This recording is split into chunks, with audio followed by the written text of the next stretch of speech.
Baik teman-teman, mohon maaf ya, kemungkinan kendala server. Sambil menunggu teman-teman yang lain ya, nanti kita lanjutkan ya. Sekali lagi mohon maaf teman-teman.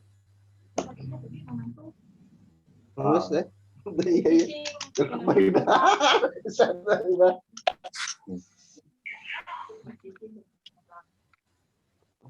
Suaranya di off. Udah off kan tadi ngomong suaranya di offin ya. Wah, aneh apa ya?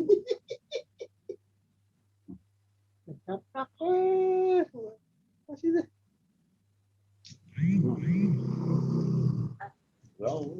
Ya, nanti saya ulang lagi ya, yang tadi sempat keputus ya. Tadi baru sampai di algoritma bantuan hidup dasar ya, untuk masyarakat awam sebetulnya. Nah, nanti kita akan bahas bagaimana bantuan hidup dasar di pelayanan kesehatan, terutama untuk tenaga kesehatan pada pasien yang terduga bahkan konfirmasi positif COVID-19.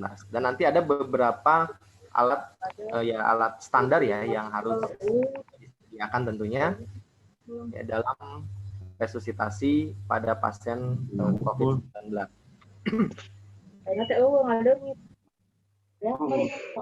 Bantuan corona kurang itu turun deh.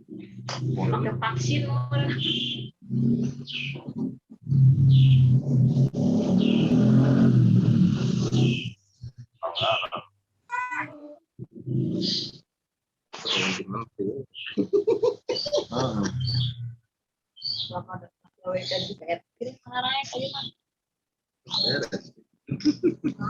Coba jadi nama gajinya. Kurang naik aja.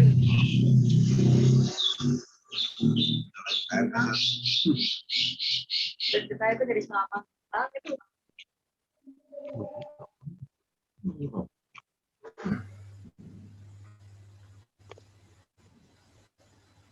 Oke, sepertinya teman-teman sudah bisa masuk kembali ya. Kita akan lanjut. Mungkin dimohon untuk mikrofonnya bisa di-mute sementara ya, supaya kita tidak distorsi suaranya.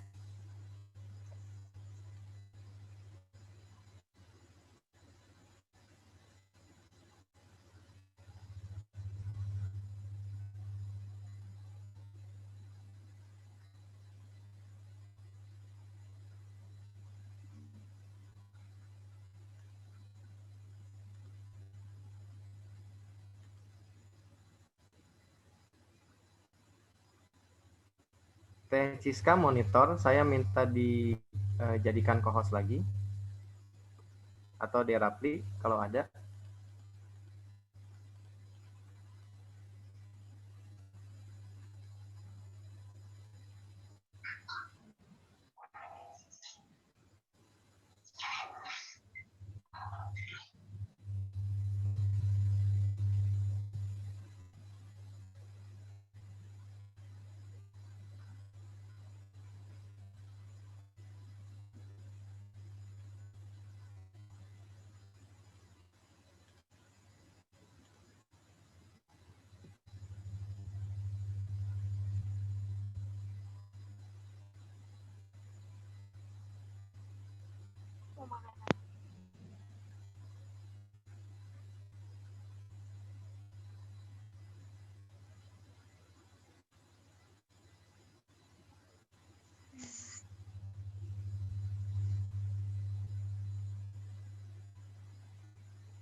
Oke, baik teman-teman, kita lanjut ya untuk materi yang tadi sempat lewat. Nih, alhamdulillah sudah bisa masuk kembali teman-teman.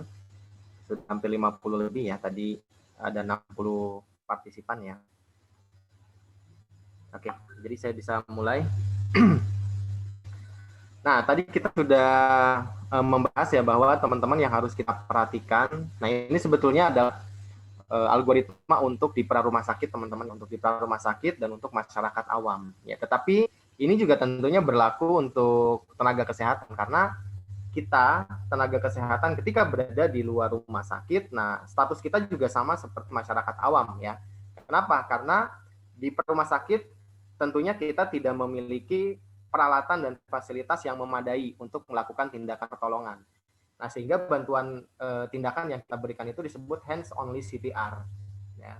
Nah, mungkin kita tidak membawa APD, kemudian kita juga tidak tersedia alat bantu napas seperti big valve mask, ya, set intubasi, bahkan obat-obat emergensi. Nah, itu kita diposisikan juga seperti masyarakat awam.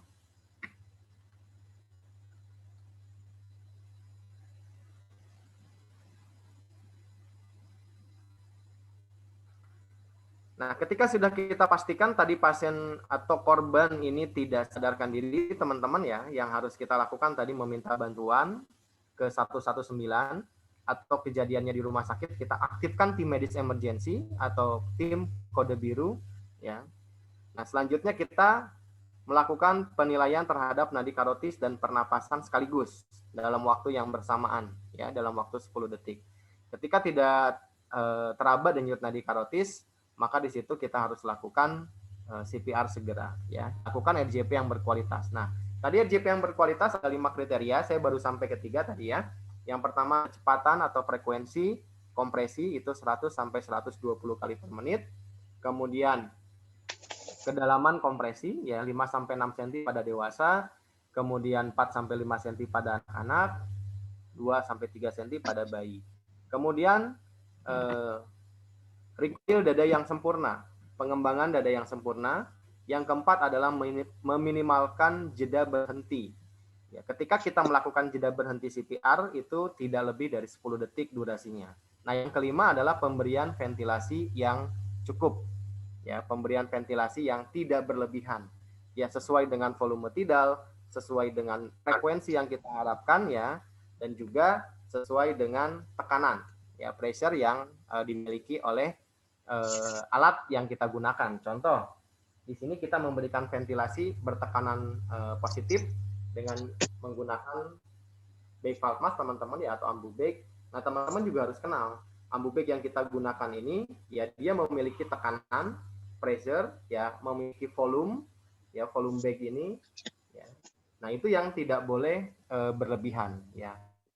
Nah, untuk tekanan ambu bag dewasa itu sudah di setel di 60 cm H2O. Nanti teman-teman lihat ya, di bagian atas katup, pengunci katup ini ada pressure lirip 60 cm H2O. Nah, untuk ambu bag anak-anak itu tekanannya hanya 40. Dan ambu bag bayi itu tekanannya 20 cm H2O. Jadi berbeda. Nah, teman-teman jangan sampai salah nanti menggunakan. Kemudian volume. Volume dari ambu bag dewasa itu 1.500 ml ya, 1.500 cc. Nah, itu yang harus kita pertimbangkan adalah pemberian volume tidal pasien. Pada saat nanti teman-teman akan bagging, ya harus kita hitung dulu volume tidal pasien ini kira-kira berapa berdasarkan berat badan. Rumusnya 6 sampai 8 cc per kilogram berat badan. Ya, sebagai contoh pasien berat badannya 50 kg ya, kurang lebih. Nah, berarti volume tidalnya itu adalah 50 kg dikali 6 atau 8 cc. Jadi kira-kira 400 ya cc kebutuhan volume inspirasi pasien. Nah, sedangkan tadi kapasitas ambu bag ini adalah 1.500. Jadi kalau saya pijit sampai habis ya, nah itu kira-kira volumenya 1.500. Tapi karena kebutuhan pasien hanya 400, berarti kira-kira sepertiganya saja nanti yang kita berikan. Nah, itu maksudnya adalah pemberian ventilasi yang tidak berlebihan. Nah, kenapa? Karena resiko dari memberikan ventilasi bertekanan positif itu bisa terjadi volutrauma dan barotrauma. Ya, jadi cedera pada alveoli. Nah, kemudian di sini direkomendasikan periode CPR itu setiap 2 menit. Ya, artinya 2 menit evaluasi, 2 menit evaluasi. Ya, apa yang dievaluasi? Tentu adalah nadi karotis tadi. Jadi ketika ada penolong lain, maka 2 menit itu adalah termasuk juga periode penggantian penolong, ya, karena idealnya satu penolong itu melakukan CPR itu setiap 2 menit. 2 menit istirahat, berganti. Atau dia pindah ke ventilasi, ya, supaya berkualitas. Jadi tidak boleh CPR itu dilakukan oleh satu orang, ya, kecuali memang tidak ada penolong lain, hanya sendiri, ya, gitu. Jadi harus berganti penolong. Nah, ini adalah algoritma untuk awam, ya, atau kita ketika berada di luar rumah sakit. Kita juga dianggap masyarakat awam, sama, ya, karena tidak ada alat. Nah, jadi yang yang menentukan keberhasilan adalah high quality CPR dan tentunya juga tadi ketersediaan alat AED. Nah, ini sangat penting, ya. Oke, teman-teman. Petugas kesehatan merupakan profesi dengan resiko tertinggi tertular penyakit. Bahkan sebelum era pandemi, ya, sudah dilaporkan juga banyak petugas kesehatan yang terpapar, ya. Bahkan kita sudah yang super preventif, yang super protektif dengan menggunakan APD, tetap saja resiko itu ada. Sekecil apapun itu resiko tetap ada, ya. Apalagi memang kita bekerja di pelayanan kesehatan, teman-teman, ya, gitu, yang memang di situ sepertinya tempat berkumpulnya. Oke, nah di sini kita bahas bagaimana prinsip umum resusitasi pada pasien yang terduga dan terkonfirmasi COVID-19, ya. Ini saya rangkum, teman-teman, ya, saya rangkum dari algoritma AHA, ya, yang merekomendasikan penanganan CPR pada pasien terduga atau terkonfirmasi positif COVID-19. Oke, yang pertama adalah kurangi paparan terhadap COVID-19. Nah, maksudnya seperti apa? Di sini penjabarannya. Yang pertama adalah kenakan APD sebelum memasuki ruangan tempat kejadian. Ya, tentu APD-nya juga tingkat 1, teman-teman, ya, yang betul-betul proteksi maksimal. Batasi jumlah personil. Nah, kalau di algoritma AHA tahun 2015, ya, dan tahun 2020, ya, untuk tim dinamis resusitasi itu idealnya beranggotakan 5+1, 5 anggota dan 1 orang leader. Nah, tapi dalam hal ini ketika resusitasi pada pasien COVID-19 itu bisa diminimalkan personilnya, ya. Diminimalkan itu bisa 3+1, ya. Nah, itu pengurangan personil juga salah satu upaya, ya, teman-teman, untuk meminimalisir transmisi. Kemudian pertimbangkan untuk menggunakan perangkat CPR mekanis. Nah, ini juga yang sulit nih, di Indonesia belum banyak, ya, tapi ada beberapa rumah sakit yang sudah punya namanya auto push pump, ya, untuk kompresi secara otomatis menggunakan alat, ya, jadi tidak menggunakan tangan, ya, jadi menggunakan alat. Kemudian komunikasikan status COVID-19, ya, jadi supaya personil yang lain tahu bahwa yang sedang ditangani ini adalah pasien positif COVID-19. Nah, itu yang pertama, ya, kurangi paparan terhadap COVID-19. Kemudian selanjutnya, oksigenasi dan ventilasi dengan meminimalkan dampak aerosolisasi. Nah, seperti apa? Kita menggunakan HEPA filter jika tersedia untuk semua ventilasi. Nah, jika tidak tersedia HEPA filter, maka yang kita lakukan adalah ventilasi secara pasif. Ya, ventilasi secara pasif itu bagaimana? Jadi kita tidak memberikan ventilasi bertekanan positif, tapi sistem aliran rendah dengan menggunakan masker seperti non-rebreathing mask, ya. Nah, dan tetap pasiennya kita pasang masker bedah. Ya, jadi pasiennya dipasang masker bedah, kemudian dipasang sungkup oksigen, kemudian kita berikan aliran tinggi, ya, 15 liter per menit. Nah, itu namanya ventilasi pasif, ya. Nah, tapi kalau ada HEPA filter seperti apa? Ini salah satu contoh, ya, teman-teman, gitu. Nah, ini yang disebut dengan HEPA filter. Ya, ini kegunaannya single use, ya, 1 kali pakai, disposable. Dan ini harus tersedia saat ini teman-teman di unit emergency ya, atau di ruang perawatan, karena pada saat kita memberikan ventilasi ya, contoh kita akan melakukan ventilasi bertekanan positif. Nah, alat ini nanti akan kita gunakan disambung dengan ETT. Jadi pasien ini akan terintubasi. Ya, jadi pasien akan terintubasi ya. Nah, ini nanti akan disambung dan ventilasinya akan menggunakan HEPA filter ini. Nah, seperti ini. Ya, teman-teman. Ini yang nanti akan masuk ke pasien. Nah, dengan penggunaan HEPA filter ini meminimalisir aerosolisasi atau dampak droplet ya, pengeluaran uap udara dari pasien ya, yang bisa juga terpapar di ruangan tersebut tentunya. Nah, itu yang disebut dengan HEPA filter ya. Kemudian diusahakan petugas intubator yang melakukan intubasi itu harus memiliki jam terbang yang cukup.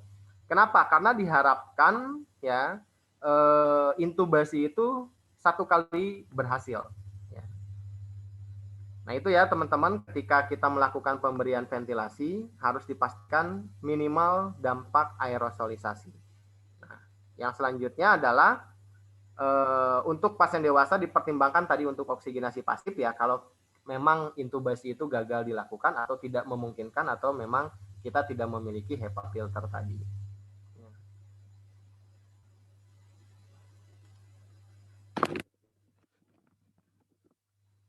Oke, itu yang kedua. Nah, yang ketiga, teman-teman, pertimbangkan waktu yang tepat untuk memulai dan mengakhiri resusitasi. Artinya ini berhubungan dengan penilaian klinis yang dilakukan oleh profesional, dalam hal ini oleh medis, ya teman-teman. Apakah prognosanya pasien kita ini baik atau memang kemungkinannya kecil ya untuk dilakukan resusitasi. Nah, ini juga harus dipertimbangkan. Ya, walaupun tindakan resusitasi itu menjadi hak semua pasien, bahkan juga individu yang ada di dalam fasilitas kesehatan atau di rumah sakit, yaitu mendapatkan layanan resusitasi yang paripurna, yaitu tertuang di standar akreditasi bab pelayanan asuhan pasien 3.1 teman-teman ya. Di situ disebutkan bahwa seluruh individu yang berada di rumah sakit atau di pelayanan kesehatan harus diberikan tindakan resusitasi ya ketika terjadi kasus-kasus kegawat daruratan. Nah, tetapi ya dari hasil penilaian profesional oleh medis ya yang menunjukkan bahwa prognosa dari pasien ini adalah buruk ya. Nah, itu juga harus dipertimbangkan ya untuk tidak dilakukan tindakan resusitasi.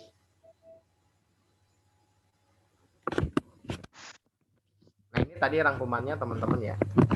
Jadi 5 hal yang perlu diperhatikan oleh kita sebagai petugas kesehatan teman-teman ya, tentang CPR pada pasien COVID-19 ya. Yang pertama adalah lindungi diri, protect yourself, dengan selalu tadi memperhatikan personal protective equipment ya. Kemudian call for help sedini mungkin, meminta pertolongan sedini mungkin, reduce risk, meminimalisir resiko baik untuk petugas dan juga untuk pasien ya. Target ventilasi yang kita tetapkan tadi ya, dan do high quality CPR ya, dan RJP yang berkualitas. Nah, ini penjelasannya tadi sudah ya teman-teman terkait dengan meminimalisir resiko ya. Ketika kita jadi kesimpulannya adalah ketika kita tidak bisa melakukan intubasi dengan HEPA filter, maka pemberian ventilasi itu disarankan dengan ventilasi pasif. Ya. Ventilasi pasif tadi dengan menggunakan sungkup masker seperti non-rebreathing mask, ya. Dan juga pasiennya harus menggunakan masker, setidaknya adalah masker bedah tadi.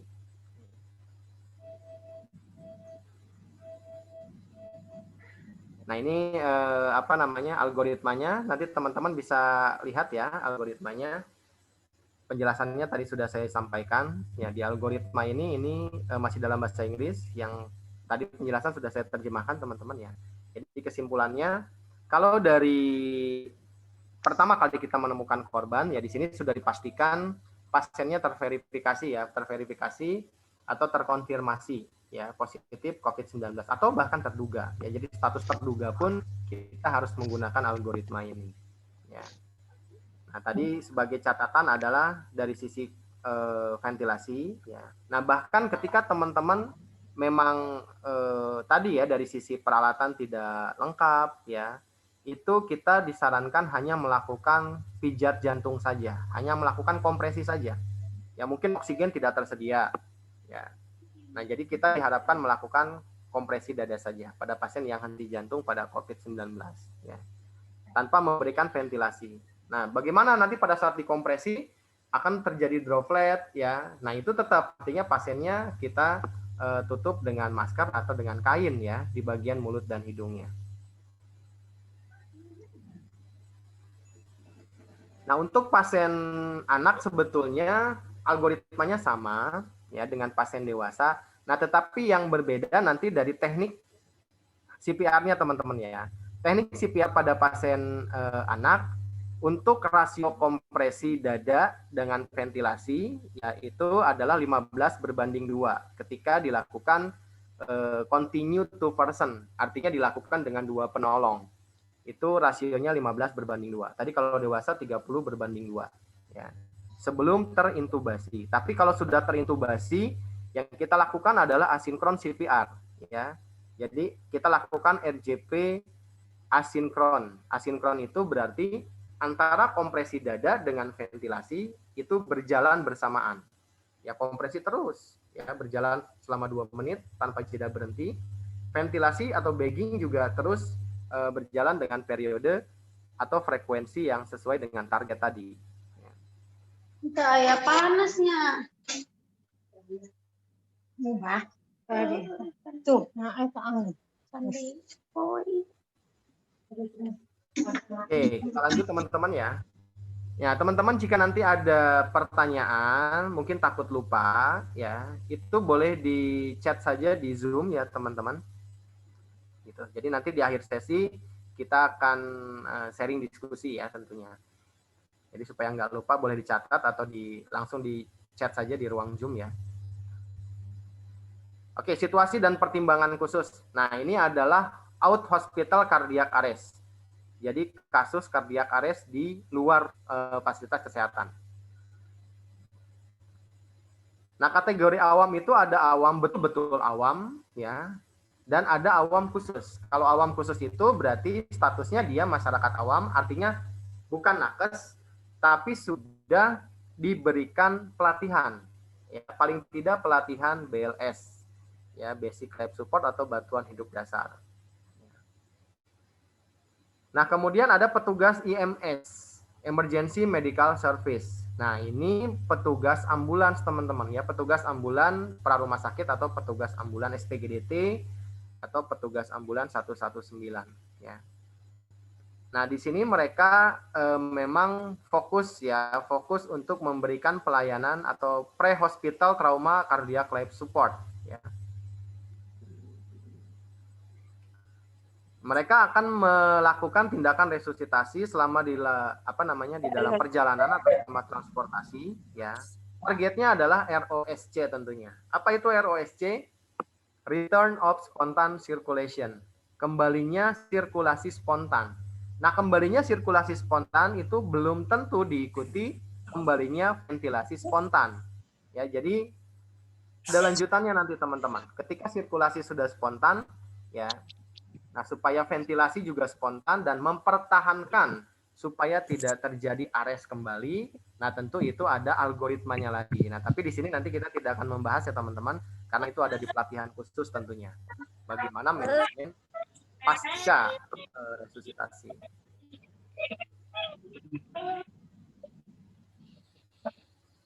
Nah, kalau di intra rumah sakit, namanya in hospital cardiac arrest, teman-teman. itu ada disebut pre-arrest. Nah, pre-arrest ini berarti sebelum terjadi cardiac arrest. Di rumah sakit saat ini sudah ada tools atau ada apa namanya sistem yang digunakan untuk meminimalisir resiko dari kemungkinan terjadinya cardiac arrest, ya, terutama di ruang rawat inap, yaitu adalah IWS namanya, Early Warning System atau Early Warning Scoring System. Nah, sebetulnya IWS itu didesain, dikembangkan, diciptakan untuk meminimalisir ya risiko dari kemungkinan pasien terjadi cardiac arrest. Jadi sebelum cardiac arrest, pasien itu akan menunjukkan perubahan tanda-tanda vital. Itu sudah dibuatkan dalam scoring. Ya, jadi ketika scoring IWS mencapai level maka kita harus berusaha untuk segera mencari pertolongan. Ya, nanti itu sudah diatur ya teman-teman di dalam standar prosedur operasional. Nah, itu disebut pre-arrest ya. Nah, termasuk isolasi ya, isolasi ruangan. Jadi ketika ruangan itu digunakan secara khusus untuk merawat pasien COVID-19, maka isolasinya itu harus baik ya. Kemudian pasien terintubasi. Nah, ini yang tadi direkomendasikan bahwa untuk pasien terkonfirmasi positif ya, pada saat dia mengalami cardiac arrest atau henti jantung, maka pastikan ya HEPA filter itu harus terpasang. Ketika HEPA filter tidak terpasang atau tidak tersedia, ya, nah itu tindakannya tadi adalah dengan ventilasi secara pasif. Oke, baik teman-teman, ini untuk materi kita yang pertama terkait bagaimana bantuan hidup dasar pada era pandemik. Saya akan lanjut dulu ke materi yang kedua. Nanti setelah itu baru kita ada sesi diskusi ya, dan juga saya akan menunjukkan nanti beberapa alat sederhana lah ya yang memang harus tersedia terutama di unit emergency ya, dalam hal ini ketika kita melakukan resusitasi pada pasien terkonfirmasi atau terduga positif COVID-19.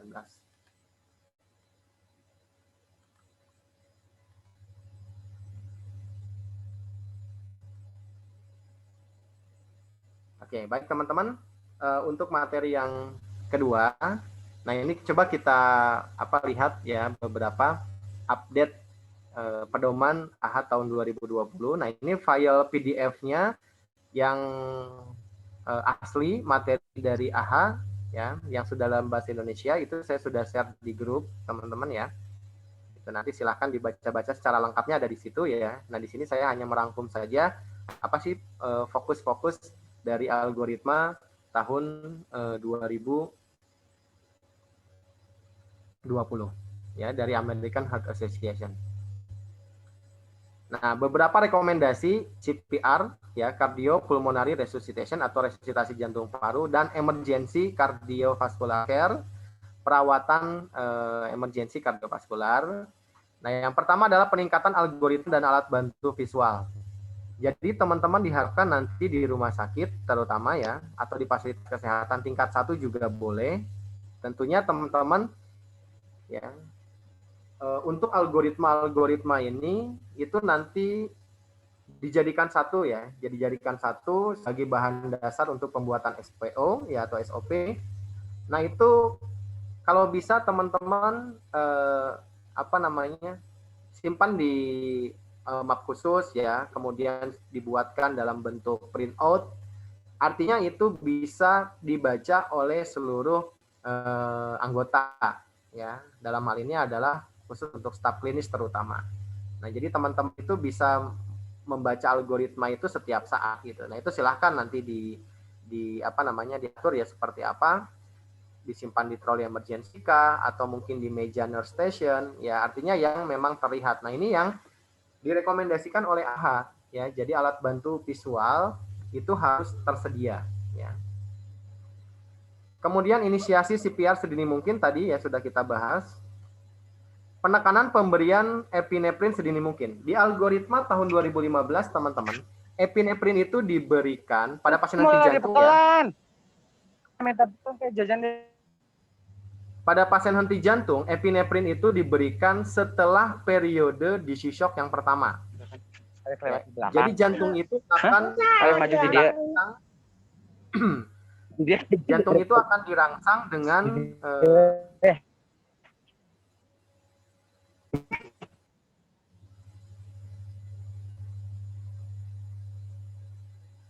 mohon maaf teman-teman ya yang suaranya masih muncul ya. Nah, jantung itu pertama kali akan dirangsang dengan CPR ya, dengan kompresi dada luar. Kompresi jantung luar. Nah, kemudian akan dirangsang yang kedua oleh terapi listrik defibrilasi. Nah, yang ketiga akan dirangsang oleh obat epinefrin atau adrenalin. Nah, sekarang di algoritma tahun 2020 ya, urutannya adalah berubah ya. Jadi yang pertama tentu adalah tadi inisiasi CPR sedini mungkin. Nah, yang kedua adalah epinefrin. Ya, jadi epinefrin itu langsung diberikan pada pasien henti jantung. Jadi tidak menunggu nanti setelah pemberian terapi listrik ya gitu.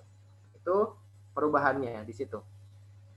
Kemudian penggunaan alat bantu audiovisual untuk menjaga kualitas CPR. Nah, saat ini yang bisa kita lakukan karena kita tidak punya alat kompresi dada otomatis ya. Jadi kualitas kompresi kita tidak terukur teman-teman keberhasilannya. Nah, cara menentukan keberhasilan atau kualitas dari kompresi dada itu bisa dilakukan secara real time dengan meraba denyut nadi karotis. Jadi pada saat si pasien tadi dikompresi dadanya, jika kompresi berkualitas, maka denyut nadi harus teraba. Nah, itu ya, itu yang harus teman-teman pastikan. Jadi pada saat kita melakukan kompresi dada, pijat jantung, denyut nadi karotis pasien itu harus teraba. Kalau nadi karotis tidak teraba, nah itu berarti kompresi kita tidak berkualitas. Ya, artinya kurang dalam. Ya, nah itu yang bisa kita lakukan. Ya. Nah, kemudian untuk menilai efektivitas dari ventilasi, yaitu akan disambung ke alat pengukur CO2. Ya, alat pengukur CO2. Nah, itu yang akan kita lihat nanti adalah bagaimana kadar CO2 output ya yang kita lakukan pada saat kita memberikan bantuan ventilasi. Ya. Nah, itu yang disebut dengan visual ya, visual untuk menilai efektivitas dari tindakan RJP. Nah, itu tadi ya penilaian untuk N-tidal CO2 ya, dan juga untuk mengukur tekanan arteri ya, pada saat RJP berlangsung. Pemberian defibrilasi sekuensial ganda tidak direkomendasikan ya. Nah, artinya pemberian defibrilasi itu cukup satu kali pada setiap satu periode RJP. Nah, satu periode RJP tadi ada 2 menit. Ya, jadi 2 menit RJP, ya, evaluasi nadi karotis, lihat gambaran EKG, jika irama shockable, maka defibrilasi diberikan 1 kali dengan dosis inisiasi 300 joule sampai 360 joule untuk pasien dewasa. Nah, itu selang 2 menit berikutnya akan diinisiasi lagi pemberian defib. Jadi defib itu hanya 1 kali pemberian dalam 1 periode siklus RJP. Ya, jadi tidak boleh double, ya, sekuensial atau berurutan, ya, diberikan. Akses intravena tetap menjadi rute pilihan utama, ya. Jadi untuk memberikan obat resusitasi saat ini memang tidak direkomendasikan memberikan obat-obatan resusitasi melalui selang ETT, apalagi pada pasien COVID tadi ya. Melalui intraoseus, melalui tulang, ya, itu juga tidak direkomendasikan, ya. Tapi pada kondisi emergensi boleh dilakukan ketika akses intravena sulit. Ya. Kemudian perawatan post ROSC, ya, ini pasca resusitasi teman-teman ya. Nah, pasca resusitasi selain stabilisasi airway, breathing, sirkulasi dan sistem neurologi, nanti juga ada penilaian prognostik neurologi multimoda. Jadi pasca resusitasi itu pasien kita beresiko tinggi terhadap hipoksia jaringan cerebral. Hipoksia. Kenapa? Karena pasien yang henti sirkulasi itu dalam beberapa periode waktu otaknya mengalami kekurangan oksigen yang parah. Nah, ini bisa berpotensi terjadi kerusakan sel-sel otak, ya, kerusakan saraf. Nah, itu nanti harus dievaluasi. Ada beberapa pemeriksaan ya yang harus segera dilakukan. Ya. Kemudian penanganan henti jantung pada kehamilan. Nah, ini nanti kita lihat juga bagaimana resusitasi pada kehamilan, terutama di atas usia 20 minggu kehamilan, teman-teman ya. Gitu. Ada beberapa perbedaan tentunya CPR yang kita lakukan ya pada ibu hamil dengan usia kehamilan lebih dari 20 minggu tadi. Ya, dan pertimbangan juga untuk dilakukan persalinan secara seksual ya sedini mungkin, karena targetnya tentu kita tadi adalah life saving intervensi untuk si ibunya ya tentu. Jadi nanti ada pertimbangan juga apakah janinnya ini juga menjadi target penyelamatan, yaitu nanti tergantung dari penilaian medis. Nah, ini adalah mata rantai algoritma chain survival yang terbaru teman-teman tahun 2020. Nah, perubahannya dari tahun 2015 ini ada di rantai yang terakhir. Kalau yang 2015 kita hanya punya 5 mata rantai. Nah, tetapi di 2020 ditambahkan 1 mata rantai lagi adalah periode atau fase pemulihan, recovery. Nah, maksudnya apa? Nah, saya yakin untuk yang 5 mata rantai ini teman-teman juga sudah pernah belajar ya, sudah pernah baca mungkin ya. Mulai dari early recognition, pengenalan ya, pencegahan di sini dengan IWS tentunya, kemudian early access ya, meminta pertolongan Ya, WS. kemudian high quality CPR, kemudian early defibrilasi ya, dan selanjutnya adalah monitoring yang terintegrasi. Nah, saat ini ditambahkan fase pemulihan. Kenapa fase pemulihan dianggap penting oleh AHA untuk dilakukan? Ya, fase pemulihan ini maksudnya apa? Ya, jadi fase pemulihan ini adalah tadi dilakukan pada saat pasien ini berhasil dilakukan tindakan resusitasi. Sudah berhasil dilakukan tindakan resusitasi, ya. Nah, kita juga harus mempertimbangkan aspek sosio-kultural ya, spiritual pasien teman-teman ya. Nah, kemungkinan ada perubahan nanti ya, perubahan dalam sosialisasi pasca pasien ini mengalami henti jantung tentunya. Nah, kita harus persiapkan hal-hal tersebut. Jadi bukan hanya dari sisi fisiknya saja yang kita lakukan manajemen, tapi juga aspek sosio, spiritual, kultural itu juga menjadi fokus nanti yang harus kita pastikan ya. Jadi pasien ini tetap kondisinya harus setara sebelum kejadian henti jantung. Nah, ini yang disebut dengan fase pemulihan. Nah, ini ada pernyataan dari AHA teman-teman ya. Terlepas dari peningkatan baru-baru ini, kurang dari 40% individu dewasa menerima CPR yang dimulai oleh individu awam. Jadi ketika terjadi di prarumah sakit, tentu masyarakat awam yang akan memberikan tindakan pertolongan. Kemudian kurang dari 12% yang menggunakan AED. Nah, ini datanya di Amerika, teman-teman. Kalau di Indonesia mungkin bukan kurang dari 12% ya. Bahkan mungkin kurang dari 1%. Ya. Pasien yang henti jantung di prarumah sakit itu bisa mendapatkan terapi listrik dengan AED. Ya. Nah, sekelas negara maju saja itu persentasenya masih rendah teman-teman, 12% saja yang bisa dilakukan pemberian AED. Nah, apalagi di Indonesia ya.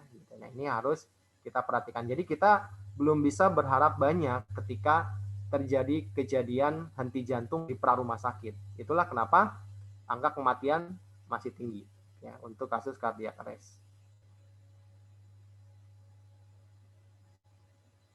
Nah, ini algoritma henti jantung ya.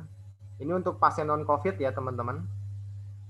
Nanti di materi PDF yang saya share ke teman-teman juga teman-teman silakan lihat. Nah, di sini fokusnya ya, yang pertama adalah high quality CPR, tadi sudah kita bahas.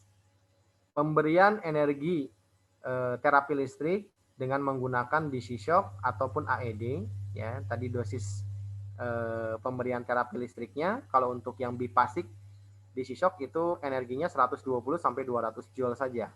Ya, tapi kalau yang monopasif itu bisa maksimal 360 joule. Nah, kemudian di sini ada terapi obat. Terapi obat fokus untuk algoritma irama shockable. Shockable itu adalah ventricle fibrilasi dan ventricle takikardi tanpa nadi, teman-teman. Itu ada 2 obat yang harus kita persiapkan. Yang pertama epinefrin, yang kedua antiaritmogenik yaitu amiodaron. Ya. Untuk epinefrin itu dosisnya konstan, 1 mg diberikan secara bolus cepat intravena. Nah, khusus untuk amiodaron itu diberikan 2 kali. Ya, dalam periode CPR tadi diberikan 2 kali, ya, diseling setelah epinefrin yang pertama, ya, yaitu pemberian dosisnya 300 mg dan 150 mg untuk dosis kedua. Jadi pengulangannya adalah setengahnya dosisnya dari dosis pertama, ya, 150 mg.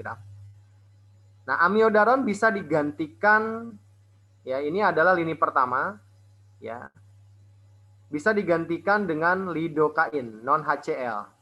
Jadi ketika amiodaron tidak tersedia, maka teman-teman bisa menggunakan lidokain. Tapi lidokain yang non HCl ya. Kalau lidokain HCl itu untuk anestesi lokal. Dosis pertama lidokain adalah 1 sampai 1,5 mg per kilogram berat badan. Nah, ini menggunakan berat badan. Dosis kedua setengahnya, berarti 0,5 sampai 0,75 mg per kilogram berat badan. Nah, ini pengganti atau replacement dari amiodaron. Ya. Tapi saya rasa amiodaron sekarang banyak tersedia ya, teman-teman. Karena memang yang direkomendasikan itu ini pertama adalah amiodaron. Oke, kemudian selanjutnya adalah saluran napas lanjutan. Nah, ini yang harus juga teman-teman persiapkan untuk lakukan dengan cepat ya. Intubasi, ET, atau pemasangan supraglotik. Ya. Kemudian kafnograf waveform. Nah, ini juga yang jarang nih di rumah sakit. Ya, yang jarang di rumah sakit. Itu adalah penilaian CO2, ya. Jadi untuk menilai efektivitas dari RJP, salah satunya adalah CO2 harus kita nilai. Karena kalau terlalu tinggi, nah itu berarti hiperkarbi pasien ini bisa ya mengganggu transportasi oksigen pasien. Nah, sehingga harus dipastikan.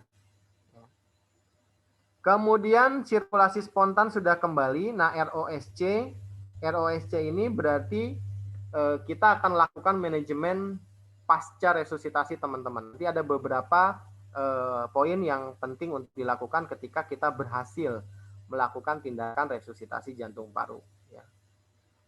Kemudian penyebab yang dapat dipulihkan. Nah, ini kita kenal dengan 5H 5T, teman-teman. Nah, 5H 5T itu apa saja?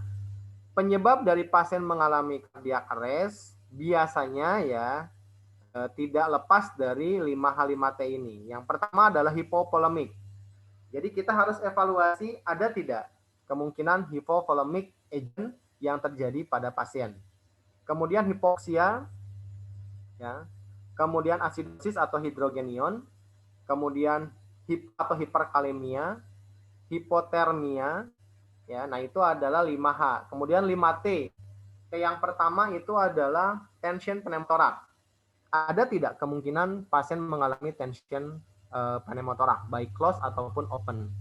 Kemudian tamponade perikardial atau tamponade jantung, toksin, ya, pasien yang mengalami intoksikasi, keracunan, anafilaksis, ya, itu juga harus kita pastikan. Trombosis, baik trombosis paru atau trombosis koroner. Nah, ini hubungannya dengan akut coronary syndrome, ya. Nah, ini adalah penyebab-penyebab dari pasien yang mengalami cardiac arrest dan dapat dipulihkan. Itulah kenapa disebut reversible causa. Ya, jadi teman-teman selalu evaluasi kemungkinan 5H 5T pada pasien cardiac arrest.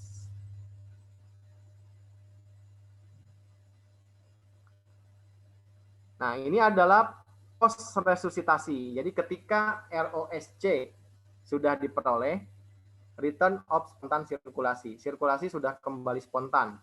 Apa yang harus kita lakukan? Ya.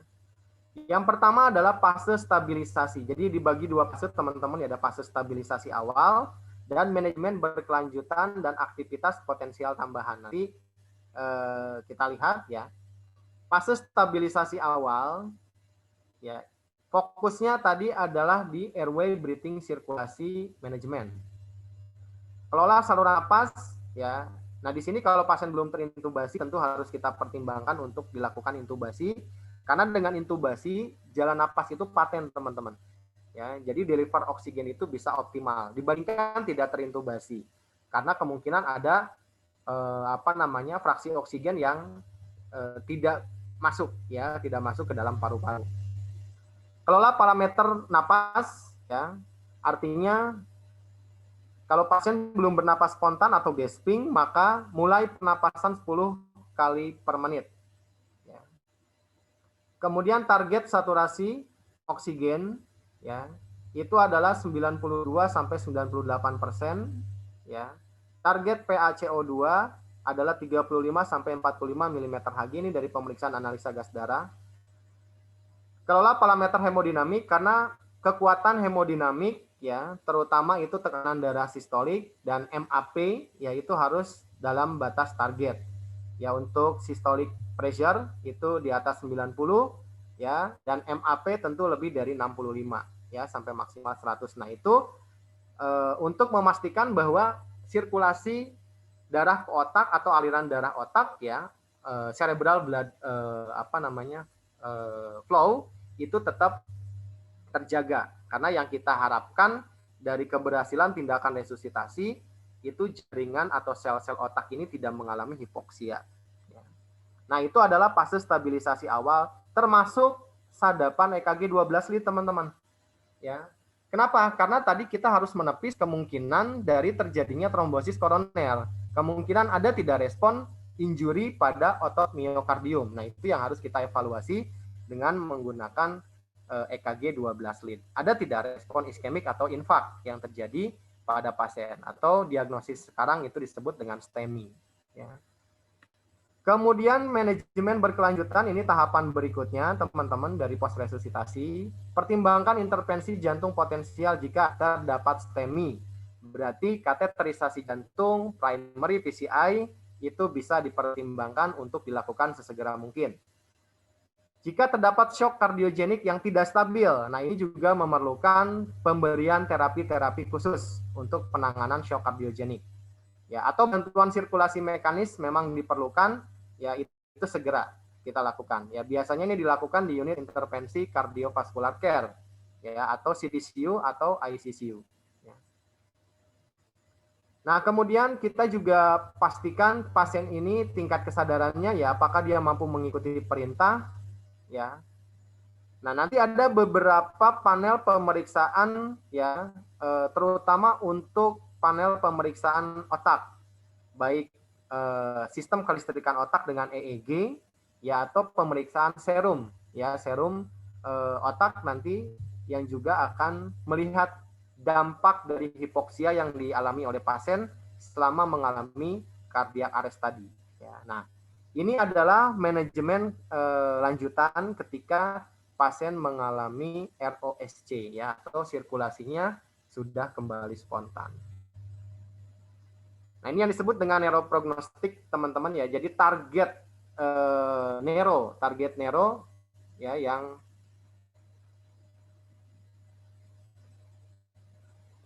harus kita pantau ya.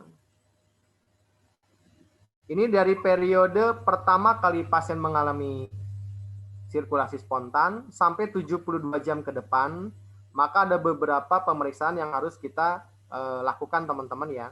Mulai dari CT scan kepala atau MRI ya. Kemudian ada negatif peak 20 ini ya untuk pemeriksaan serum otak ya. Kemudian ada mikrostatus rekam EEG. Nah, ini untuk menilai kelistrikan otaknya ya, dan tadi pemeriksaan serum otak ya. Ini digunakan untuk menilai sejauh mana dampak ya henti jantung pasien itu bisa mempengaruhi fungsi otak ya. Nah, itu kita lakukan teman-teman apa namanya? Selama 72 jam ya, artinya 72 jam ke depan ini kondisi pasien itu harus terpantau. Oke, nah itu adalah manajemen pos resusitasi teman-teman ya. Nah, ini kita lihat bagaimana resusitasi henti jantung pada pasien hamil ya, pada kehamilan di rumah sakit. Ada beberapa fokus teman-teman untuk pasien hamil di sini. Nah, periode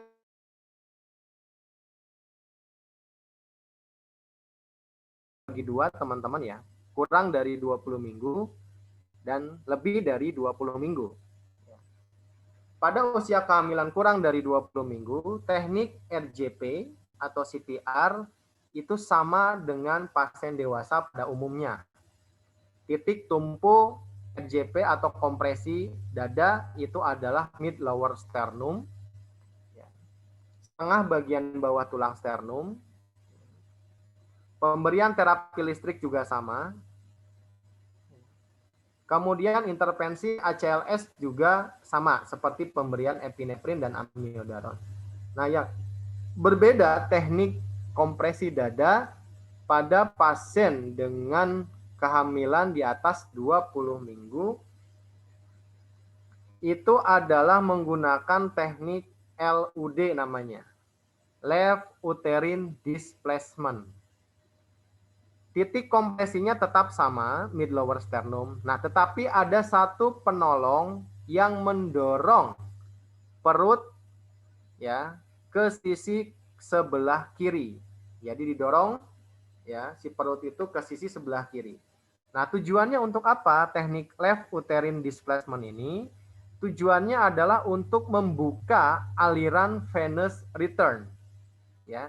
Jadi pada usia kehamilan lebih dari 20 minggu, aliran balik vena itu akan sedikit terhambat, walaupun tidak total, akan sedikit terhambat. Itulah kenapa kita sering melihat kalau sudah masuk ke trimester ketiga, ya, itu biasanya perempuan hamil itu terkadang kakinya suka bengkak, ya. Nah, itu karena venous return sudah tertekan, ya, gitu. Nah, itu bisa dimodifikasi dengan teknik left uterine displacement. Jadi ketika dilakukan kompresi, ada satu penolong yang mendorong perut si ibu tadi ke sisi sebelah kiri. Nah, itu disebut LUD ya, left uterine displacement. Nah, yang lainnya tetap sama ya.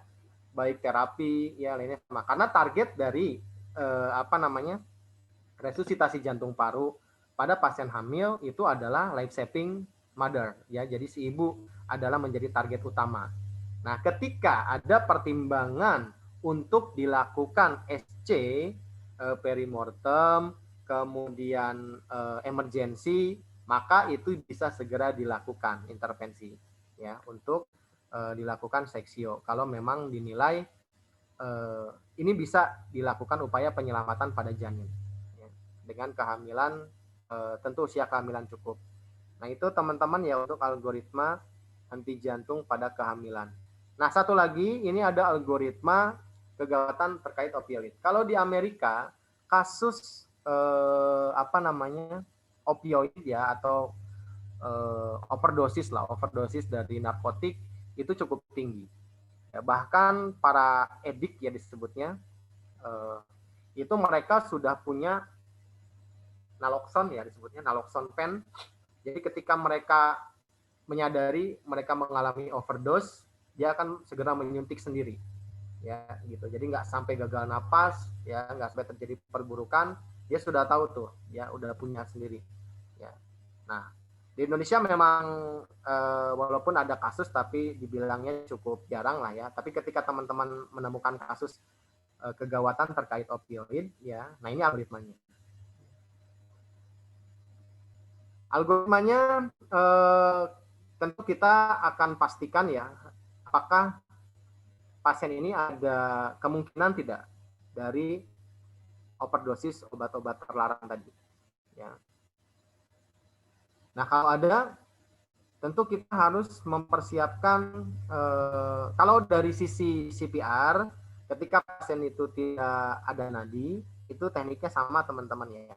Nah, hanya di sini yang kita pastikan adalah ketika kita mungkin di situ menemukan ada jarum suntik, bekas jarum suntik, ya, jenis-jenis narkotik tertentu. Nah, itu berarti kita harus curiga bahwa ini adalah kegawatan opioid, ya, pasien overdosis. Nah, maka di sini antidotnya itu naloxon harus tersedia. Ya. Naloxon itu akan diberikan secara intravena. Ya, kalau dosis pada pasien dewasa, yaitu dosis awal biasanya diberikan 0,2 mg, terus dititrasi ya bisa sampai 4 mg dan maksimal sampai 10 mg secara intravena. Ya, nah itu dosis naloxon. Ya, tapi sangat jarang sekali teman-teman ya. Dan ini hanya tersedia di rumah sakit biasanya. Ya. Bahkan terkadang di rumah sakit juga obat ini jarang ya, karena kasusnya mungkin di Indonesia juga jarang terkait dengan kasus overdosis obat-obat jenis-jenis opioid.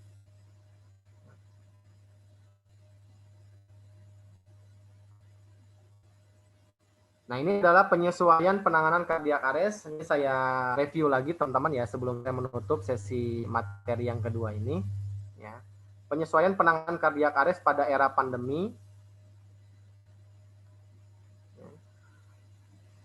Jadi yang pertama tadi adalah mengurangi resiko tim terpapar ya. Jadi bagaimanapun keselamatan diri kita itu menjadi hal yang utama ya. Jadi personal protective equipment ya itu harus kita utamakan ya. Level 2 atau level 3. Tidak boleh terburu-buru, batasi personil, pastikan status COVID-19 pasien diketahui oleh seluruh personil. Pilih metode oksigenasi ventilasi yang paling rendah menimbulkan aerosolisasi. Dampak aerosolisasi. Bisa menggunakan filter HEPA atau HME untuk semua alat ventilasi yang digunakan. Intubasi segera dengan alat bantu video laringoskop jika memungkinkan. Kenapa? Karena kalau laringoskop manual tentu kita akan ngintip ya. Kita akan ngintip. Nah, begitu kita ngintip pada saat kita intubasi ya, itu masih ada kemungkinan kita terpapar karena jaraknya dekat. Tapi kalau menggunakan laringoskop video, ya kita bisa melihat di monitor atau melihat di layar monitor kecil yang ada di dalam laringoskop. Nah, tapi tadi ya laringoskop video juga masih jarang ya dimiliki di rumah sakit. Pertimbangan resiko dengan keuntungan resusitasi saat pasien masuk rumah sakit. Nah, ini artinya terkait dengan fasilitas tadi, ya. Kemudian terkait dengan derajat penyakit, kemudian komorbid, usia. Nah, ini juga harus jadi bahan pertimbangan terutama oleh medis ya.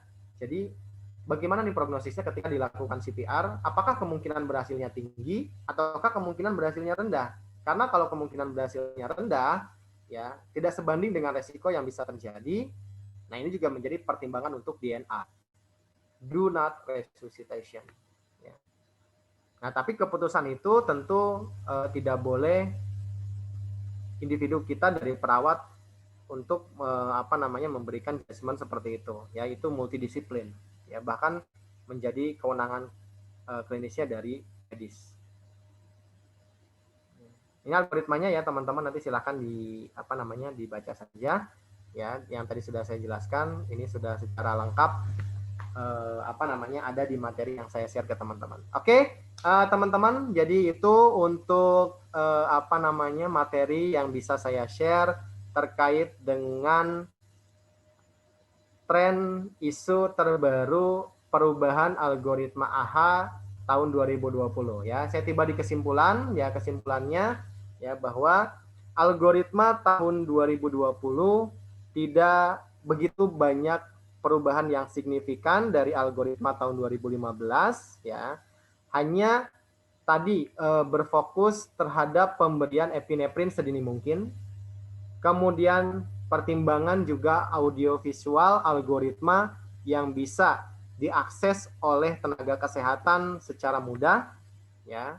Kemudian tadi juga terkait dengan high quality CPR dengan mengedepankan evaluasi kompresi dada dengan evaluasi pernapasan dengan penilaian kapnograf CO2, ya. Kemudian juga tadi fokus pada CPR pasien terkonfirmasi positif COVID-19 adalah dengan selalu mengutamakan APD, batasi personil, kemudian hands only CPR ketika HEPA filter tidak tersedia, ya, atau menggunakan HEPA filter, ya, dengan intubasi segera pada pasien, ya, itu akan lebih baik, ya, untuk dilakukan pada pasien dengan COVID-19. Dan tadi ada beberapa target juga seperti target oksigen, target CO2, ya, yang harus selalu kita pantau. Oh ya, satu lagi teman-teman, ketika teman-teman menggunakan alat fingertip oximeter ya seperti ini, ya, ini ada alat fingertip namanya pulse oximeter, ya. Nah, teman-teman selalu pastikan bukan hanya nilai sebentar ya,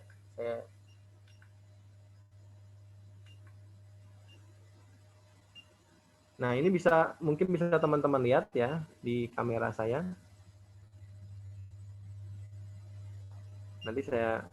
Nah, di situ ada nilai, oke, mungkin bisa terlihat ya. Saturasi oksigen, kemudian 97%, ada nilai denyut jantung 83 kali per menit. Nah, ini yang di tengah itu ada nilai PI persen 9,9. Nah, PI persen adalah indeks perfusi, ya, perfusion index. Nilai normalnya adalah 0,2 sampai 20%, ya. Nah, itu salah satu yang juga jadi penilaian saat ini. Kenapa? Karena pada pasien COVID-19 itu kita pernah mendengar ada fenomena happy hipoksia. Nah, happy hipoksia itu apa? Pasien yang mengalami hipoksia, tapi kadar saturasi oksigennya masih dalam batas normal. Nah, ini sangat berbahaya, teman-teman. Karena kita petugas kesehatan itu menggunakan data terkadang. Ya, data dari saturasinya masih bagus. Padahal pasiennya sedang mengalami hipoksia. Nah, salah satu penilaiannya tadi dari PI persen index, ya. Jadi indeks perfusi yang kita lihat. Ya, terkadang PI persennya sudah di bawah 1%, nah itu sebetulnya adalah kondisi kritis, ya. Artinya PI persen ini menilai bagaimana kekuatan pulsasi, ya, bagaimana kekuatan pulsasi ke perifer, apakah sampai atau tidak. Nah, itu ya. Jadi bukan hanya dari saturasi oksigen saja. Oke, selanjutnya juga saya ingin memperkenalkan kembali tadi teman-teman ya. Nah, ini coba nanti teman-teman lihat apakah rumah sakit kita ya sudah punya alat ini atau belum. Ini namanya HEPA filter, ya. Jadi filter atau HME filter. Nah, ini filter khusus yang nanti tadi disambung dengan selang ET, ya, dan BVM. Nah, ini seperti ini. Ini yang sudah terpasang di BVM atau Ambubek, teman-teman ya. Nah, seperti ini. Ya. Ini nanti selang ET yang masuk ke pasien. Nah, ini kita sambung dulu dengan HEPA filter. Dan ini juga nanti bisa sambung ke ventilator ya. Dan ini satu kali pakai ya, possible untuk satu pasien. Ya. Walaupun sebetulnya HEPA filter juga tidak 100% ya menyaring bakteri, virus, tapi setidaknya itu upaya preventif untuk mencegah dampak aerosolisasi ya, teman-teman, aerosolisasi. Nah, terkadang ada rekomendasi yang dilakukan supaya filtrasi itu lebih maksimal, kita bisa menggunakan double HEPA. Nah, double HEPA itu seperti ini. Ya, jadi HEPA filternya kita buat double. Ya, ini sebetulnya untuk lebih lebih sure lagi, lebih yakin lagi gitu bahwa itu bisa memfiltrasi.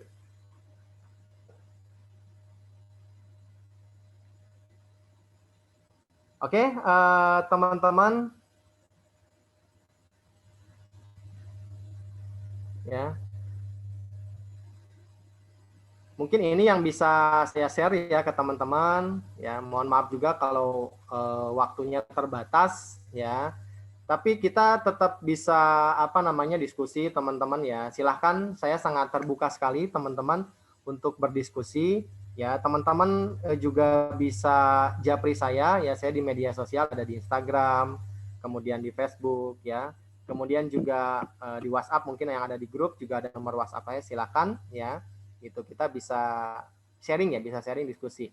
Gitu. Nanti mungkin di lain waktu masih ada kesempatan. Oh ya, tadi juga ada yang bilang untuk pulse oximetry, ya, pulse oximetry. Nah, ini sebetulnya fingertip oximeter ini, ya, ini menjadi device perangkat yang wajib ya saat ini yang dimiliki. Nah, tapi terkadang oximetry itu hanya berisi saturasi oksigen dan denyut jantung saja. Nah, teman-teman nanti kalau mau beli oximeter, coba cari yang ada indeks perfusinya. Ada perfusi indeks, harganya nggak beda jauh lah ya, nggak terlampau beda jauh gitu. Nah, karena penting untuk menilai tadi perfusi indeks persen namanya, PI persen, itu nilai normalnya 0,2 sampai 20% ya. Jadi kalau masih dalam rentang itu masih dalam batas normal. Baik, untuk selanjutnya saya serahkan ke Teh Siska ya, moderator. Mungkin ada pertanyaan dari teman-teman, ya, saya persilahkan waktunya. Terima kasih. Baik, terima kasih untuk Pak Supriyatno yang telah memaparkan materinya. Boleh bagi teman-teman yang mau bertanya, dipersilahkan.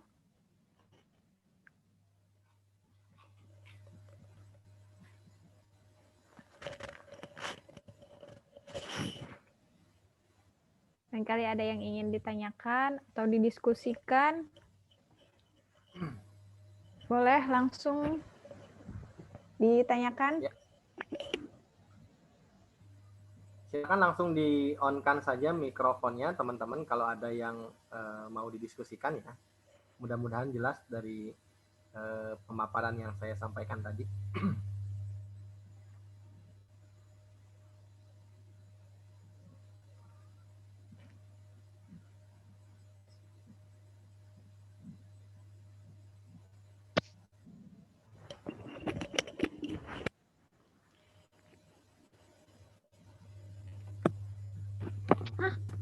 Assalamualaikum, izin tanya, Bang.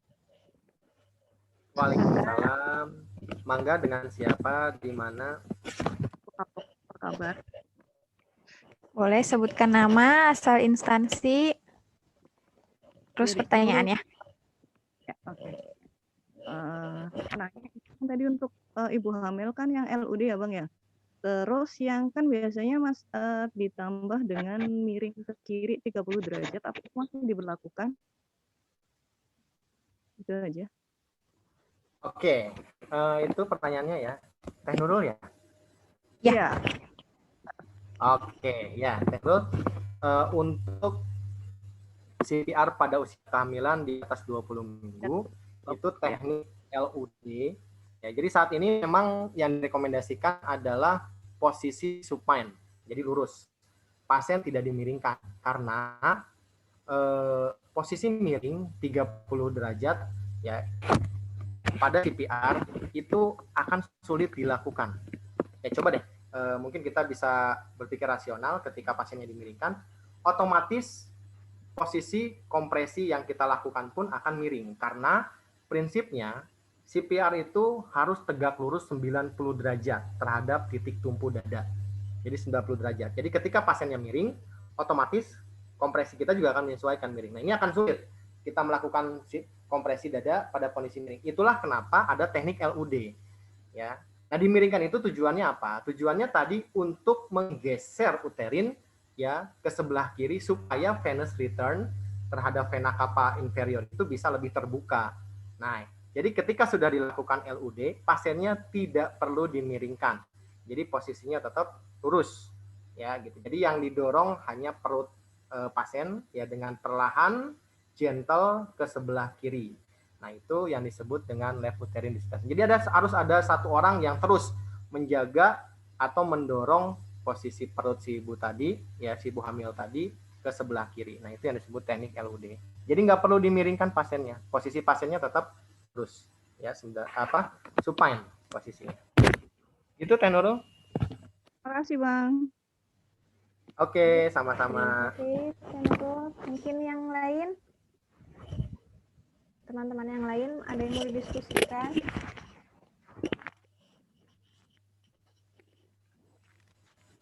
Mangga, silakan mungkin teman-teman yang lain. Ya, dan terima kasih alhamdulillah teman-teman hari ini cukup antusias yang hadir walaupun sudah disampaikan ini Zoominarnya tanpa SKP ya gitu. Jadi mungkin ada teman-teman yang berharap ini Pak Supri, saya mau nanya, Pak. Oh ya, Pak silakan. Supri, saya mau nanya. Lastri dari Bekasi, Pak. Ya, silakan Ibu. Iya, Pak. Nah, Iya. silakan. Tadi mungkin saya agak terlewat sedikit ya, karena ada gangguan sinyal-sinyal gitu. Yang pertama terkait dengan itu Pak, 5 kualitas CPR. Tadi yang terakhir kan terkait dengan ventilasi ya. Nah itu ventilasi seperti apa? Tadi maaf saya kurang jelas karena ada gangguan sinyal. Ventilasinya seperti apa gitu ya Pak. Terus yang kedua, pada saat misalkan kita lagi dinas di ruangan, kebetulan ada pasien yang kita curigain ke arah COVID, tapi karena menunggu konsul dokter dan lain sebagainya lama, keburu pasiennya mengalami harus kita lakukan resusitasi. Nah, itu bagaimana cara kita melakukan resusitasinya? Sedangkan dokter belum menegakkan bahwa ini COVID, tapi baru kita curiga arah COVID gitu, Pak. Sama yang tadi yang terakhir terkait dengan nilai indeks perfusi ya Pak ya. Ya. Itu normalnya tadi berapa Pak? Maaf saya tadi nggak kedengeran. Itu saja Pak Supri. Makasih Ya. Pak Lastri, luar biasa ya. Sebelumnya mungkin saya mau tanya dulu nih untuk pelaksanaan IWS di RSUD Kabupaten Bekasi gimana Mbak? Alhamdulillah EWS berjalan, tetap berjalan, bagus Pak, dan semuanya sudah menggunakan EWS itu ya. Termasuk kita juga sedang mengembangkan EWS kebidanan. Alhamdulillah ya untuk midwife emergency warning scoring. Nah, terima kasih ya dan RSUD Kabupaten Bekasi ya merupakan salah satu fasilitas kesehatan yang kebetulan untuk pelayanan PAP 31 dan 3.2-nya yang pernah saya fasilitasi ya. Mudah-mudahan bisa dikembangkan karena kita lihat ya saat ini juga saya pribadi sedang mendevelop ya beberapa update ya. Karena di IWS itu juga ada update, ada IWS untuk pasien COVID. Ya, saat ini ada IWS untuk pasien COVID.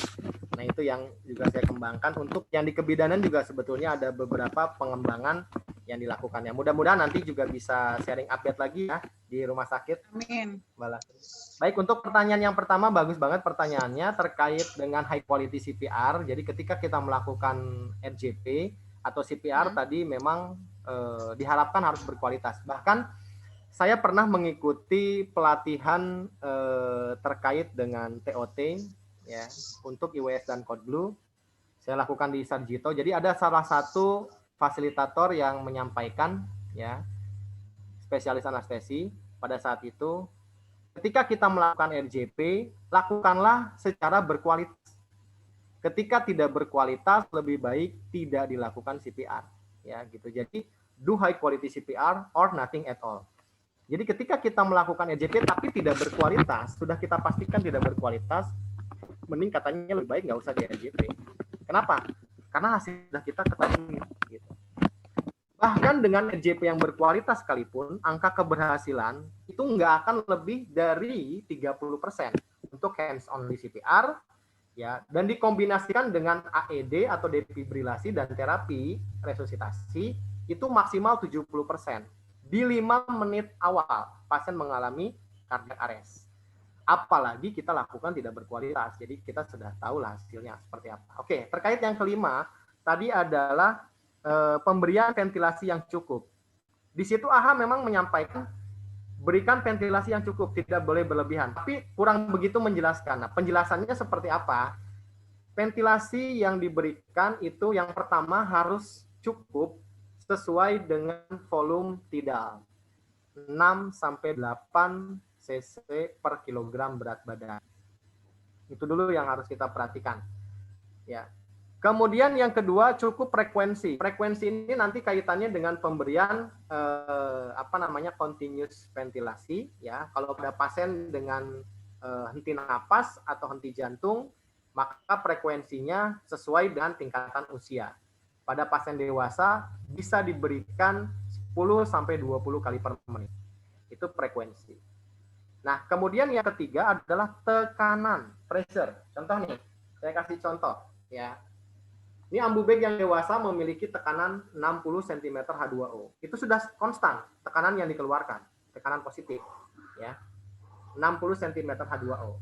Nah, jangan gunakan ambubeg dewasa untuk bagging anak, apalagi bayi. Kenapa? Karena kapasitas komplien paru pada pasien anak apalagi bayi ya, itu berbeda dengan dewasa.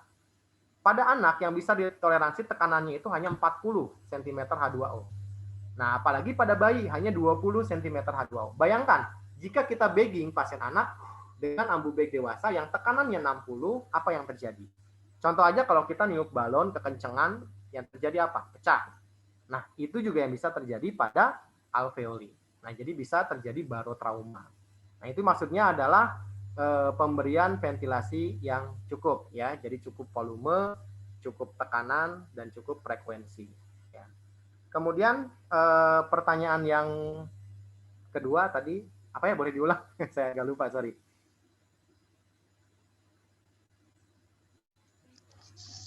Yang kedua, misalkan kita lagi di dinas rawat inap, Pak. Oh ya, oke, siap. Ya, yang curiga ke arah COVID. Nah, bagaimana penanganan RJP-nya? Tapi belum tegak. Tapi diagnosanya belum tegak. Nah, di algoritma AHA, oke, di algoritma AHA tahun 2020, di situ disebutkan judul algoritmanya, ya, CPR pada pasien terduga atau terkonfirmasi positif COVID-19. Nah, artinya algoritma ini bisa digunakan ya pada pasien yang baru terduga, belum terkonfirmasi positif ya COVID-19. Nah, jadi teman-teman di pelayanan ya terutama nanti di ruangan itu bisa menginisiasi algoritma ini sedini mungkin. Jadi sudah bisa mengaktifkan protokolnya walaupun atau sambil berjalan proses konsul ya dengan dokter jaga atau bahkan DPJP ya. Nah, ini sudah bisa langsung diinisiasi ya. Nah, jadi fokusnya seperti apa supaya tadi kita juga aman penolong ya, sesuai dengan algoritma tadi bahwa ketika kita mencurigai bahwa kemungkinan ini pasien COVID-19, kita akan melakukan CPR karena pasiennya memerlukan tindakan resusitasi, mengalami kegawatan medis atau bahkan pasien ini mengalami henti jantung. Tetap yang pertama adalah EPP tadi ya. Jadi protektif personal equipment ya. Jadi begitu kita akan masuk ke ruangan yang pasien ini terduga COVID-19 itu harus full hazmat. Ya. Level 2, level 3 itu wajib. Ya, nggak bisa ditawar lagi walaupun dia baru terduga. Nah, kemudian batasi personil. Jadi yang melakukan tindakan itu fokus adalah tim inti resusitasinya. Ya. Yang tidak berkepentingan secara langsung, bahkan tim dokumentator itu tidak perlu ada di ruangan, ya gitu. Kemudian yang ketiga, ya fokus di RJP tadi, jika memungkinkan untuk bisa dilakukan intubasi ETT segera, lakukan.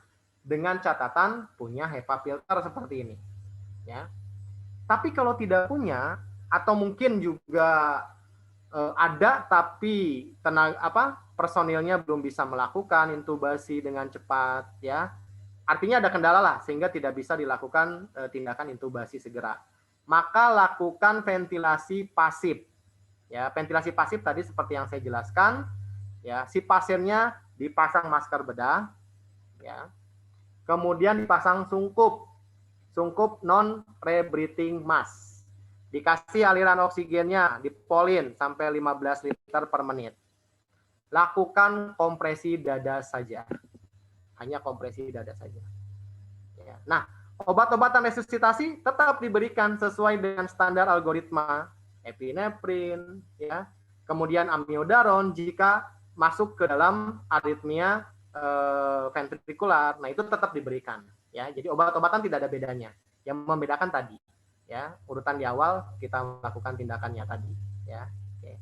Nah, selanjutnya terus lakukan resusitasi CPR sampai target ROSC kita dapatkan, ya, gitu. Jadi prinsipnya ketika intubasi dengan HEPA filter belum bisa dilakukan, maka ventilasi dilakukan secara pasif, ya.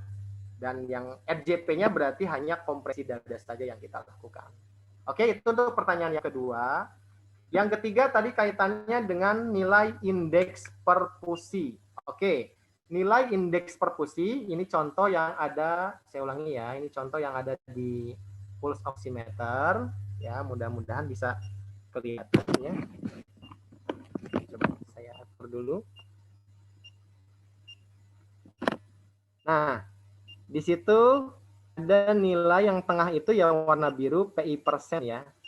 Nah, itu PI persen saya saat ini dia terus naik, ya. Jadi teman-teman jangan menilai oximeter itu atau saturasi oksigen itu terburu-buru, ya. Kira-kira tunggulah sampai 10-20 detik lah, ya, untuk dia stabil dulu membaca. Setelah angkanya stabil, nah baru nilai itu yang kita ambil. Nah, ini PI persennya masih di yang tadi, ya, 6,5, 6,6. Perfusi indeks nilai normalnya adalah 0,2% sampai 20%. Jadi kalau di bawah 0,2%, sebetulnya di bawah 1% juga itu udah harus warning, ya, di bawah 1%. Ya, gitu. Tapi yang memang kritikal itu di bawah 0,2%, ya. Dia bahkan bisa sampai 0,0, ya, nilainya. Nah, itu artinya apa? Kekuatan pulsasi perifer itu sangat rendah. Nah, artinya apa? Kalau kekuatan pulsasi perifer sangat rendah, otomatis transport oksigen juga ke perifer kurang. Nah, kemungkinan besar transportasi oksigen ke otak juga akan menurun, gitu. Nah, ini yang juga harus diperhatikan terutama pada pasien COVID-19, ya. Jadi bukan hanya saturasi oksigen, karena ada fenomena happy hipoksia tadi, ya. Kadar saturasinya bagus tapi pasiennya sebetulnya dalam kondisi hipoksia berat. Oke, Mbak Lastri, kira-kira itu, ya. Iya, Pak. Terima kasih banyak penjelasannya, Pak. Oke, sama-sama. Semangat terus. Mangga, yang lain silakan jika ada hal-hal yang perlu didiskusikan.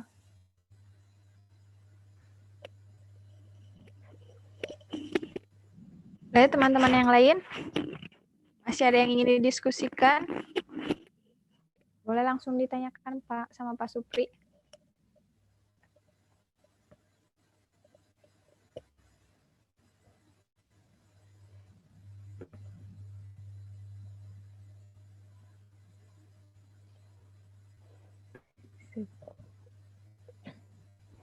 Oke, teman-teman, silakan jika cukup.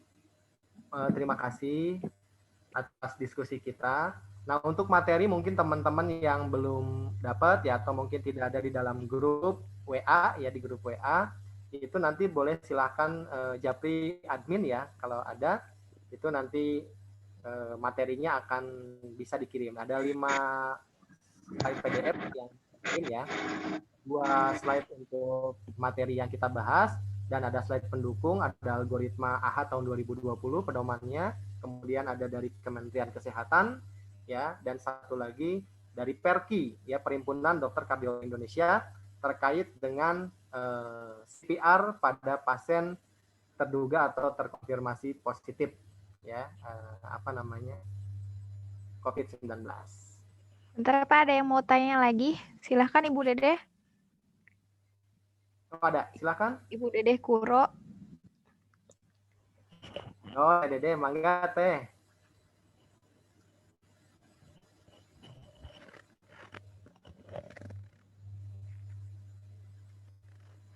Masih bisa Ibu, silahkan kalau bertanya.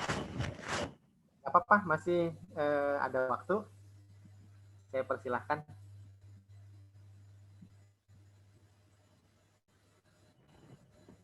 Ibu Sekretaris Dinas Kesehatan Kabupaten Karawang.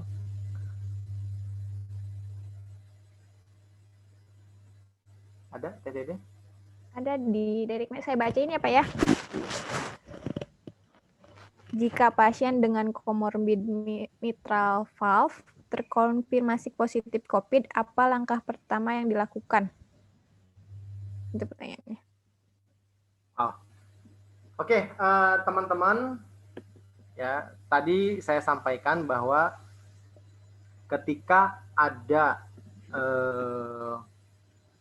komorbid, atau dalam hal ini adalah riwayat penyakit penyerta, riwayat penyakit berat, ya, maka akan menjadi wilayah kewenangan medis untuk menilai kemungkinan prognosis dari tindakan resusitasi ini memiliki angka keberhasilan berapa persen. Ketika dinilai angka keberhasilan dari resusitasi jantung paru ini rendah, bahkan tadi saya sampaikan teman-teman ya, pada pasien yang memang tidak dengan komorbid sekalipun, angka keberhasilan RJP tidak bisa mencapai 100%, maksimal itu 70%. Ya, gitu. Tapi itu tetap kita kejar. Ya. Nah, tapi pengecualian pada kasus-kasus tertentu, apalagi komorbid berat, pada pasien terminal, pada stadium-stadium terminal maksudnya ya, pada pasien-pasien dengan status paliatif, pada pasien-pasien komorbid penyakit-penyakit berat dengan gangguan organ vital seperti jantung, kemudian ginjal, paru-paru, otak, ya. Nah, ini jadi pertimbangan khusus. Tapi ketika medis menilai bahwa ada kemungkinan keberhasilan, ya, maka pasien ini memiliki hak yang sama untuk dilakukan tindakan resusitasi, ya, gitu ya. Nah, kemudian terkait dengan kondisi COVID-19 ini, tadi sudah saya sampaikan sebetulnya ya, jadi bahwa fokus di dalam tindakan RJP-nya kita menggunakan protokol COVID tentu tadi.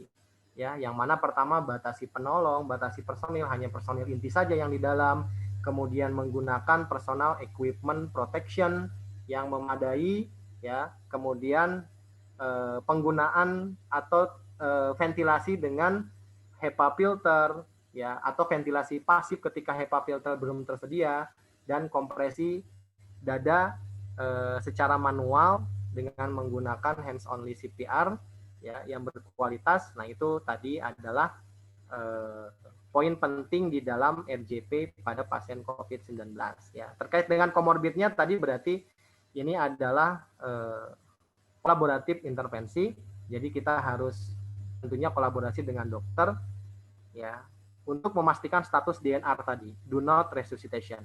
Apakah pasien ini memungkinkan untuk dilakukan resusitasi atau statusnya adalah DNR. Seperti itu.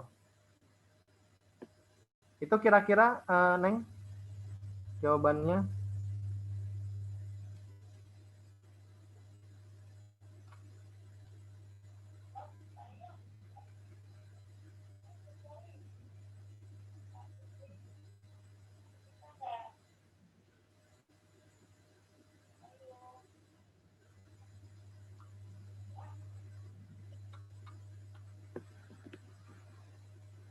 Silakan teman-teman yang lain. Ini masih ada waktu ya, kita dialokasikan sampai jam 10 ya. Pagi ini kita diskusi ringan, diskusi santai saja. Mudah-mudahan juga diskusi kita ini sedikit banyak ya menambah wawasan teman-teman, terutama yang di pelayanan ya. Gitu. Dan terima kasih juga nih teman-teman sudah mau bergabung dengan Juminar dari Matador Training Academy ya. Gitu. Walaupun disampaikan ini Juminarnya tanpa SKP ya, tapi alhamdulillah teman-teman masih tetap semangat bisa mengikuti. Berarti ini betul-betul yang memang haus ilmu ya, yang memang ingin belajar luar biasa. Silakan Teh Siska.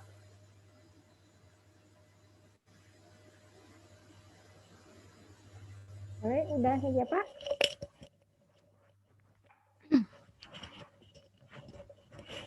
Baik, Ibu Dede, apa udah cukup? Jelas? Teman-teman yang lain mungkin ada yang ingin ditanyakan lagi sebelum ditutup.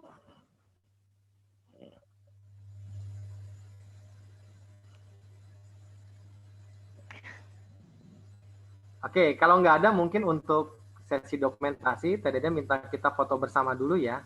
Ini kan ada berapa ini ya. Mungkin teman-teman boleh dibuka videonya ya. Kita dokumentasi dulu. Nanti teman-teman juga rekamannya mungkin bisa dilihat ya. Mudah-mudahan ini di-record nanti dilihat di channel YouTube.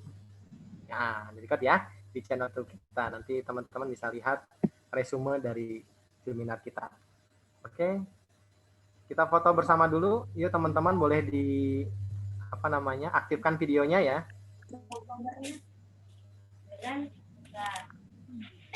Diaktifkan videonya dulu, silakan semuanya. Yo, yang belum, ini ada Ivan, Kang Buce sudah kelihatan nih, Kang Buce. Di Banjar. Abi ngechat, Abi. Oh, ada chat. Oh ya sudah lah, kalau chatnya Japri nanti saya jawabnya Japri lah ya.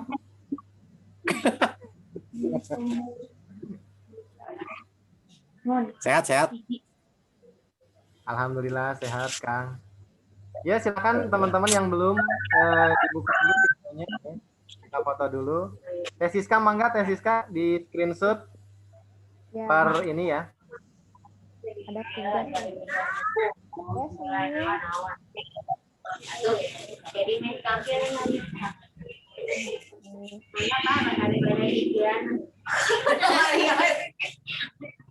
Ini ada tiga ini ya, tiga ya.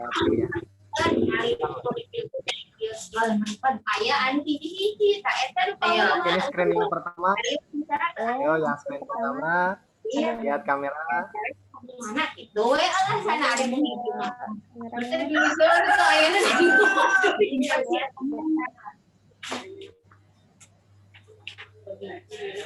Udah, Teh? Siap.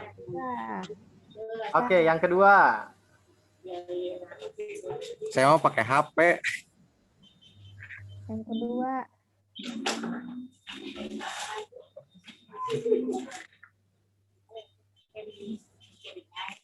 Boleh, Oke, slide yang kedua. kami ditaruh gambil gitu. Iya, tahu iya. Mohon. Mohon. Slide yang ketiga. Teh.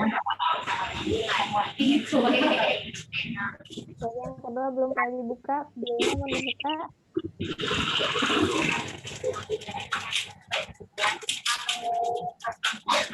Oh, slide yang kedua nih belum pada dibuka.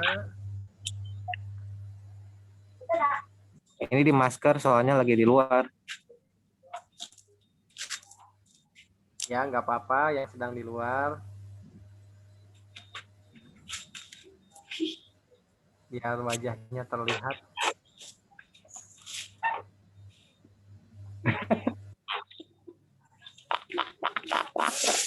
Teh. Lagi.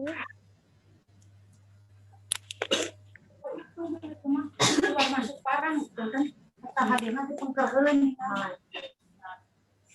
Oke. Sudah semua ya?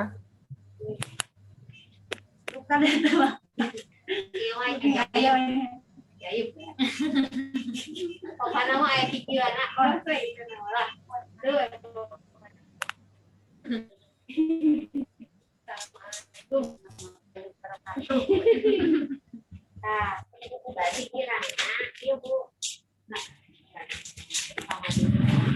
Oke, sekali lagi teman-teman, terima kasih ya untuk kebersamaan kita. Mudah-mudahan di lain kesempatan kita bisa berdiskusi lagi tentu dengan tema-tema yang lain ya. Dan silakan juga untuk teman-teman yang mungkin ada saran ya atau mungkin ada masukan untuk kira-kira topik apa lagi nih yang perlu kita bahas. Boleh. Ataupun teman-teman yang juga ingin share ya terkait dengan pengalaman ya, ada materi-materi yang teman-teman mungkin sudah dapatkan ya di pelatihan ya atau di mana silakan ya. Nanti silakan hubungi admin, kemudian kita bisa jadwalkan seperti ini. Mudah-mudahan ke depannya kita juga bisa buat SKP-nya ya, kita harapannya seperti itu. Jadi juga bisa memenuhi apa namanya syarat kita dalam pengumpulan SKP ya. Amin. Mudah-mudahan lah ke depannya semakin lebih bagus lagi. Salam untuk teman-teman semua, dengan tentu salam juga untuk keluarga tercinta ya. Selamat berakhir pekan dan tentunya juga tetap jaga kesehatan, jaga silaturahmi ya. Dari saya cukup. Terima kasih teman-teman. Ya, saya akhiri. Assalamualaikum warahmatullahi wabarakatuh. Waalaikumsalam Waalaikumsalam warahmatullahi wabarakatuh. Warahmatullahi wabarakatuh.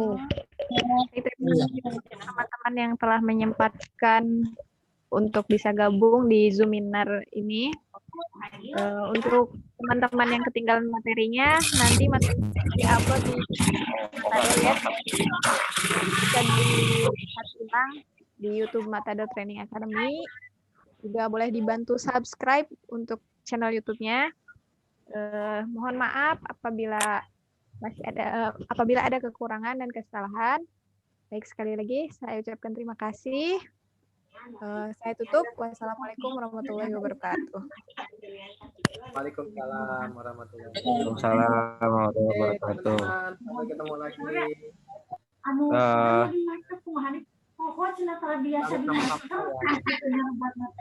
Izin lab.